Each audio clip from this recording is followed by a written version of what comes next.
Halo, selamat pagi semuanya. Balik lagi nih sama kita di program UCAS. Kembali lagi dengan Eja. Di sini Eja udah kedatangan tamu kita, yaitu salah satu bidan tauladan nasional. Itu Kak Arum Puspitasari ya Kak. Halo Kak Arum. Halo Kak Eja. Oke, Kak Arum sehat ya Kak ya? Alhamdulillah sehat. Sehat. Kak Arum makasih juga nih udah datang ke studio kita ya Kak ya, mau bincang-bincang sebentar aja. Di sini kan Kak Arum kalau yang Eja tahu itu kan terpilih juga jadi bidan tauladan nasional, betul ya Kak ya? Iya benar. Betul. Kak Arum juga di sini kan salah satu bidan di RSUD Bintan, betul Kak? Benar. Betul. Selain jadi bidan nih Kak Arum, Eja mau nanya sebelum masuk ke itu ya Kak, ke bidan tauladan nasionalnya. Sekarang Kak Arum kesibukannya apa sih Kak? Ya kesibukannya biasa kerja aja sih. Kerja aja, sampai Kak? saat ini pokoknya. Enggak ada yang ngurus anak gitu belum ya Kak ya? Belum. Belum ya Kak ya. Oke Kak Arum. Kak Arum sekarang stay Pinang tetap di sini. Untuk saat ini stay-nya di Kijang. Stay Kijang. Dekat dari rumah sakit karena biar satset gitu. Ini pemirsa di sini Kak Arum ini belum nikah ya, yang itu yang paling penting. Oke Kak Arum di sini berarti Kak Arum kesibukannya cuma kerja aja ya Kak sebagai profesi si bidan ini ya? Benar. Oke Kak Arum kenapa sih Kakak tuh pilih profesi sebagai bidan? Kenapa Kakak nggak pilih yang lain aja misalnya gitu? Jadi sebenarnya bidan itu cita-cita saya dari kecil, entah kenapa. Dari SD, SMP, SMA setiap tanya orang cita-citanya mau jadi apa. Kalau orang SD gitu tanyain pasti mau jadi pilot, mau jadi ini. Tapi saya selalu jawab mau jadi bidan. Mungkin yang saya lihat adalah waktu itu keluarga saya itu punya praktek bidan ya. Jadi termotivasi buat jadi bidan gitu. Entah kenapa setiap lihat orang melahirkan kayaknya keren aja gitu. Keren aja gitu. Keren aja. Selain jadi keren itu kayak mau gitu ya Kak ya. Berarti memang Kakak dari pengalaman latar belakang bidan ya Kak ya, dari orang tua juga? Bukan orang tua sih, lebih ke adik dari ibu gitu. Oke. Jadi sering lihat, jadi itu termotivasi. Berarti memang sesuai ya Kak sama cita-cita Kakak dari kecil. Sesuai. Oke. Arti bidan sendiri menurut Kak Arum itu apa Kak? Arti bidan menurut saya itu ya gimana ya, kalau misalnya profesi lain, bukan menjelekkan ya, tapi kalau saya membandingkan bidan itu yang ditanganin tuh 2 nyawa. Betul. Kita menyelamatkan ibu dan juga bayi. Kita nggak bisa milih mana yang mau kita selamatkan kecuali dalam keadaan darurat ya. Betul. Kita pasti harus memilih ibu.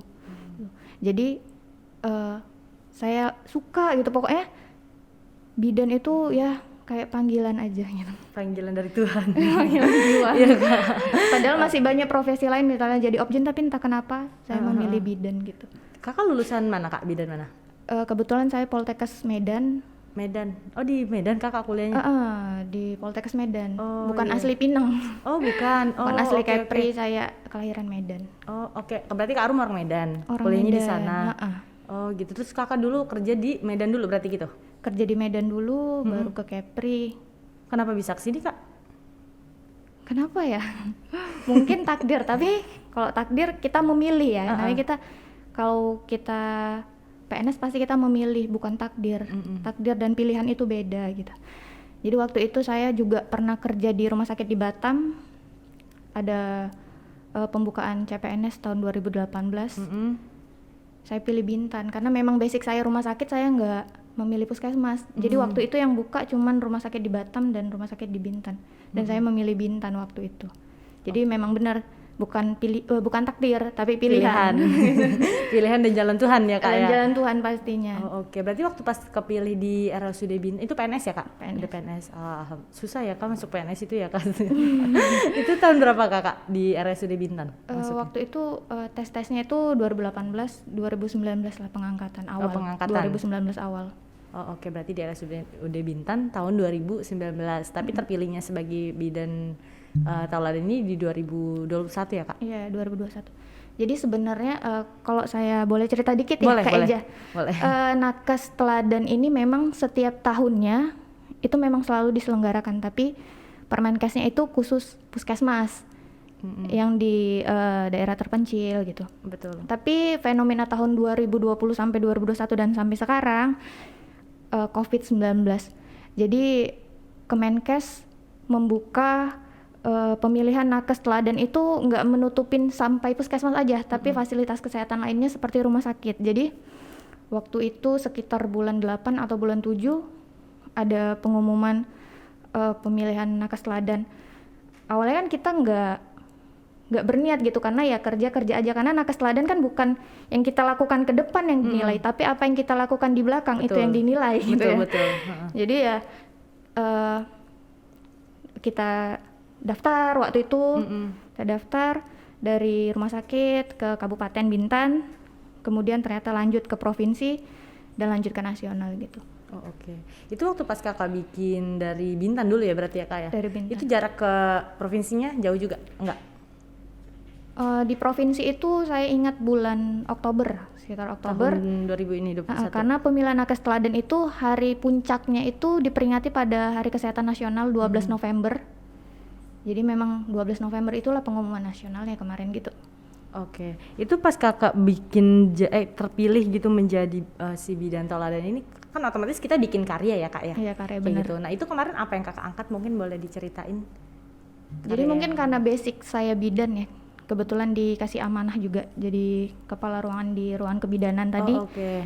Nah, jadi saya melihat dari banyaknya kasus-kasus COVID di rumah sakit tuh dari Juni tuh, puncaknya Juni, Juli, Agustus, jadi banyak diantaranya itu pasien-pasien hamil gitu. Oh iya. Waktu itu belum ada program vaksinasi pada ibu hamil gitu. Betul. Jadi bagaimana sih caranya nih ibu-ibu hamil biar nggak kena COVID? Karena kalau ibu hamil yang kena COVID itu dia pasti sedang berat. Tapi banyak ya kak ya ibu hamil yang kena Banyak. COVID? Jadi sekitar sampai saya ambil sampel Agustus kemarin itu kan saya nulis esai, karya tulisnya itu ada hampir sekitar 300 pasien PCR positif di rumah sakit yang gitu. ibu hamil? Atau enggak, tapi diantaranya itu hampir 50 orang lah yang ibu hamil. Iya. Dan kebanyakan itu pulang atas permintaan sendiri gitu. Ini kenapa gitu? Karena kita tahu ya hamil itu kan fisiologis. Dia nggak kayak sakit-sakit lainnya kalau misalnya pulang atas permintaan sendiri bisa berobat jalan gitu. Tapi kalau ibu hamil mau melahirkan, dia pulang sendiri gimana? Nggak akan hilang sakitnya sampai dia melahirkan gitu. Fenomena ini yang buat saya mikir, ini kenapa ibu-ibu hamil pada pulang ya? Oke. Apakah dia itu alasan pulangnya nggak mau di swab, karena dulu kan harus swab baru masuk rumah sakit, terus ada yang antigennya positif dia menolak untuk dirawat gitu. Kan ini bahaya buat dia dan bayinya gitu ya. Ternyata setelah saya lihat kenapa gitu, ternyata kurang pengetahuan. Oke. Jadi tapi waktu pas kakak melahirkan itu kan ada tuh salah satu ibu hamil yang positif. Cara melahirkannya sama tetap kak, tapi atau ada kesulitannya juga? Sama kesulitannya lebih ke gimana ya? Pasien ramai, rumah sakit penuh kita tahu sendiri. Tapi ibu melahirkan itu merupakan prioritas ya, karena nggak mungkin ditunggu gitu. Jadi ada yang dia datang masih bukaan kecil, jadi kalau untuk orang lahiran kan sampai buka 10 tuh kak. Tapi ada yang datang bukaan sedikit, kita bisa prepare pakai hazmat. Tapi kalau dia datang sudah bukaan lengkap, sudah harus ditolong, kita harus siap menolong dia dengan gaun biasa gitu. Dan itu sering terjadi gitu, kita menolong dengan tanpa hazmat. Karena orang melahirkan itu kita nggak bisa memaksa dia untuk pakai masker gitu kan. Betul. Gimana gitu ya? Ngap ya kak? Ngap dia, nggak bisa. Jadi ya memang kesulitannya di situ sih, tantangan di lapangan yang kita hadapi sebagai bidan gitu. Puskesmas pun pasti kalau ada yang antigen positif ngerujuknya ke kita juga gitu. Jadi kalau misalnya rujukan kita enak prepare. Iya betul. Tapi kalau dia datang sendiri sulit ya kak ya? Agak sulit. Kadang kita kecolongan nggak pakai hazmat, tapi ya alhamdulillah masa-masa sulit itu udah kelewatin. Udah lewat ya kak, dan semoga nggak ada lagi ya kak ya. Amin. Jangan sampai. Tapi untuk saat ini yang ibu hamilnya masih ada nggak kak yang kena kayak gitu, positif itu? Untuk kasus September sampai saat ini sih udah nggak ada. Terakhir itu Agustus memang puncak-puncaknya sampai ada yang meninggal gitu karena perdarahan. Kalau orang kena COVID kan oksigen di otaknya kurang ya, pasokan oksigennya, jadi dia perdarahan. Jadi kan oksigennya nggak ngikat darahnya, jadi darah. Pengalaman Kak Arum, kan kakak sebagai bidan nih, otomatis pernah melahirkan. Ada nggak pengalaman kakak melahirkan antara pilihan kayak gitu kak? Boleh diceritain nggak sih pengalaman uniknya kakak? Kayak misalkan yang diselamatkan ibunya atau anaknya kayak gitu, pernah nggak kayak gitu? Dulu sih sebenarnya waktu belum bekerja di RSUD ya, memang ini ranahnya Obgyn, tapi kan kita yang menerima pertama kali pasien itu. Jadi pasiennya itu dengan jadi dia plasentanya lepas dulu, bayi belum lahir, plasentanya udah lepas di dalam, berarti kan kocoran darah di dalam perutnya itu udah penuh, gitu kan. Mau tak mau ya bayinya ya harus aduh serem gitu. Kita harus menyelamatkan ibunya dulu kan. Oh, jadi bayinya hilang, maksudnya meninggal gitu ya? Iya, pasti. Tapi itu ditanya nggak sih Kak kalau kayak gitu, ibu pilih anak? Kalau di TV Enggak. kan kayak gitu Kak biasanya, Nggak disuruh ibu milih pilih sih, anak tapi nggak ya? dijelasin aja memang anaknya udah jelek, karena waktu itu kan kalau kita buka, kalau kata dokternya seperti kita tinggal naruh ember kosong aja untuk darah dia, karena di dalam udah darah semua kan. Jadi memang kita harus ibunya sih. Gitu, pikiran aku kayak kalau di TV kan kayak ibu mau pilih anaknya atau enggak ya Kak ya, berarti memang Nggak kita kayak di langsung TV. langsung jelasin aja kalau anaknya memang udah nggak bisa lagi diselamatkan benar, gitu ya Kak. Berarti banyak pengalaman yang kayak gitu Kakak, itu jarang juga? Kalau di RSUD mungkin karena saya masih baru ya, belum terlalu banyak sih yang Kalau di untuk RSUD. pilihan-pilihan seperti itu. Oke Kak, ini tanggapannya gimana Kak? Kakak kan sekarang terpilih nih jadi, yang aku pikir ya Kak, bidan tauladan ini tuh memang kayak Kakak kalau kan harus bikin karya tadi Kakak bilang kan, kirain Eja itu cuman kayak dipilih nih karena Kakak rajin atau apa, enggak ya? Nggak ada Atau dari dipilih mana? gitu Kak. Jadi kan begitu turun surat itu kan disebar, kita buat karya tulis, kita buat esai, baru kita masukkan ke kabupaten, terus pengumuman. Waktu itu ya juara 1 ya, karena dari kabupaten. Kemudian melangkahlah ke provinsi. Begitu ke provinsi, dari rumah sakit masuklah juara 2. Yang juara pertamanya itu dokter spesialis paru gitu. Sebenarnya nggak menyangka juga, maksudnya kita melakukan ini semua kan nggak itu tujuan utamanya gitu. Ya pelayanan aja. Karena yang kayak saya bilang tadi, kita bukan dinilai di depan gitu, tapi apa yang kita lakukan di belakang itu yang dinilai mereka gitu. Ya bersyukur jadi sih. ikhlas dulu lakuin semuanya ya Kak, apapun hasilnya itu yang belakang gitu ya Kak ya. Benar, dan pimpinan juga gimana ya, dia sangat mensupport. Ada satu pesan pimpinan yang mungkin nggak akan pernah saya lupa tuh. Dia bilang gini, awak jangan minder walaupun awak muda, tunjukkan aja awak bisa. Jadi itu yang menguatkan saya, oh berarti muda ini bukan halangan gitu. Betul. Muda itu bukan suatu batasan kita buat berkarya gitu, tapi lebih semangat lagi gitu. Jadi betul Kak, karena tadi juara satunya pun dokter paru ya Kak ya. Dokter paru ya, memang dia yang menangani COVID kan, kita tahu sendiri gitu. Betul. Dan Kakak misalkan kalau dipikir kayak aku nih cuma seorang bidan, tapi aku bisa, dan aku muda gitu ya Kak ya. Iya muda. Gitu. Iya sih, aku kayak enggak apa ya, terinspirasi juga. Aku pikir Kakak ini tadi udah menikah gitu, atau memang Kakak yang kita berhubungan kemarin kan atau punya anak gitu ya kan Kak. Ternyata Kakaknya pun memang masih muda gitu. Masih muda kali ya Kak ya. Berarti Kakak kuliah di Medan itu tahun 2000 berapa Kak? Kalau 2012. 12. Tamat 2015. Oh oke. Oh baru juga ya Kak ya, berarti ya belum terlalu lama juga. Nah Kak Arum juga pernah nggak ngerasain titik terendah Kakak selama jadi bidan? Pernah sih, waktu itu gimana ya, memang kejadiannya bukan di rumah sakit Bintan ya. Waktu itu di rumah sakit di Medan, masih awal-awal meniti karir, anak baru tamat sekolah gitu. Kerja langsung di rumah sakit, dapat di ruangan IGD lagi. Jadi belum ngerti apa-apa gitu, maksudnya anak baru diletak di IGD aja gitu. Mulai dari kejadian itu saya benar-benar terpacu, setiap ada partus harus gitu. Itu pertama kali Kakak yang di Medan itu ya? Iya. Jadi pas waktu, tapi kalau jadi kayak bidan gini nggak langsung, kalau kita baru nggak langsung melahirkan gitu kan ya Kak?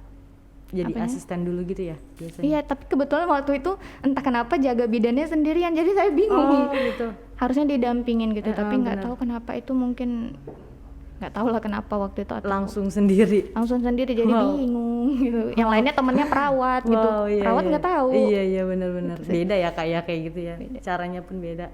Wah gila, baru lulus langsung melahirkan. Dan itu normal ya Kak ya? Normal. Tapi kalau yang kayak udah ke sesar itu tuh ke dokter ya Kak ya? Lebih ke dokter. Itu langsung ke dokter. Oke. Kak Arum, ini yang ngomongin yang bidan tauladan, Kakak kan bikin karya kemarin ya Kak ya, boleh diceritain gak sih temanya itu apa? Sebagai yang kemarin kan programnya inovasi gitu ya Kak? Inovasi benar.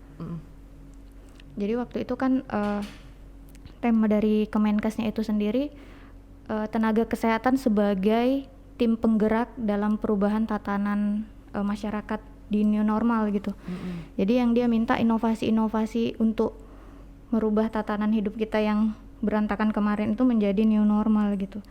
Jadi seperti yang saya bilang tadi, kenapa ibu-ibu hamil itu memilih untuk pulang atas permintaan sendiri itu karena kurangnya pengetahuan kan. Jadi karena kurang pengetahuan meningkatlah kecemasannya. Jadi apa nih yang dapat kita lakukan untuk meningkatkan pengetahuan ibu hamil gitu.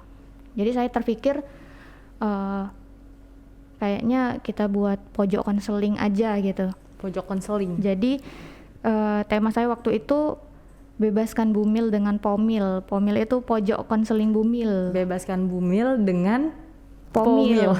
Pojok konseling bumil. Pojok konseling bumil. Oke. Jadi kalau misalnya bumil-bumil kan banyak tuh yang datang ke poli obgyn. Dokter kan tidak bisa menjelaskan panjang lebar, dia curhat, dia nggak bisa, dia banyak pasiennya, banyak pasiennya. Jadi gimana caranya supaya dia bisa mendapatkan jawaban dari pertanyaan-pertanyaan dia, terutama waktu itu di bulan Agustus sudah boleh ibu hamil vaksin, tapi masih banyak keraguan-raguan. Kita sebar leaflet, di pendaftaran, kita di poli obgynnya, jadi setiap pasien hamil yang kontrol itu kita kasih leaflet gitu buat dibaca gitu ya? Dan mereka dilanjutkan ke pomil itu tadi kalau dia masih belum puas, dia masih mau bertanya, jadi dia konseling lah di pomil. Terus selain kita membentuk suatu ruangan juga kita ada WA group juga gitu. Jadi di WA group itu isinya bukan hanya saya.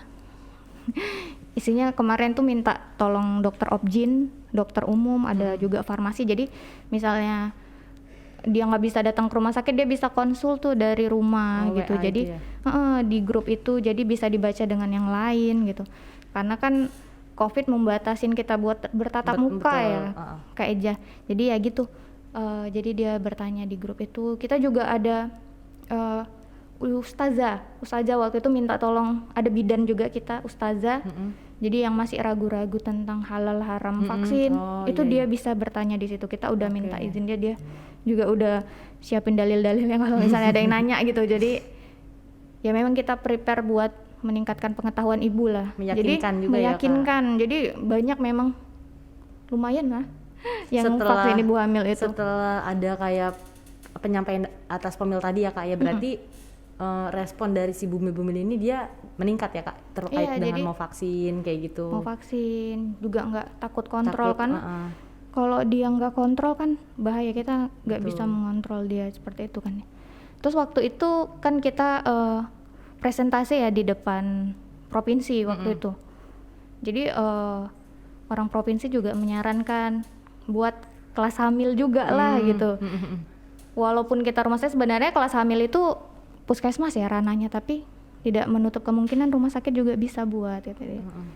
Karena sesuai visi misi rumah sakit juga ada tentang ibu dan anak itu masuk di dalam misi rumah sakit gitu. Jadi memang sangat didukung lah oleh pimpinan. Oke Kak. Nah itu pas sebelum Kakak mengadakan yang pomil tadi ada ya, berarti beda jauh ya Kak ya, respon dari Bu Mila sendiri sebelum ada pomil dia takut semua, tapi setelah kayak ada penyuluhan, edukasi gitu, tapi ada peningkatan jadinya gitu ya Kak? Ada peningkatan, pada mau vaksin. Betul. Gitu. Karena saya juga petugas vaksinator di rumah sakit. Setiap ada ibu hamil yang mau vaksin tuh saya sangat excited. Kayak seneng gitu ya, karena program kakaknya jalan ya Kak. Seneng. Beda dengan misalnya anak, lansia yang lain-lainnya kayaknya ya udah gitu. Tapi kalau ada ibu hamil yang mau vaksin, seneng. Oke Kak. Nah ini Kak Arum terakhir. Prinsip hidup menurut Kak Arum tuh apa Kak? Kakak kan seorang yang melahirkan ibaratnya 2 nyawa yang Kakak selamatkan nih. Tadi Kakak bilang kan.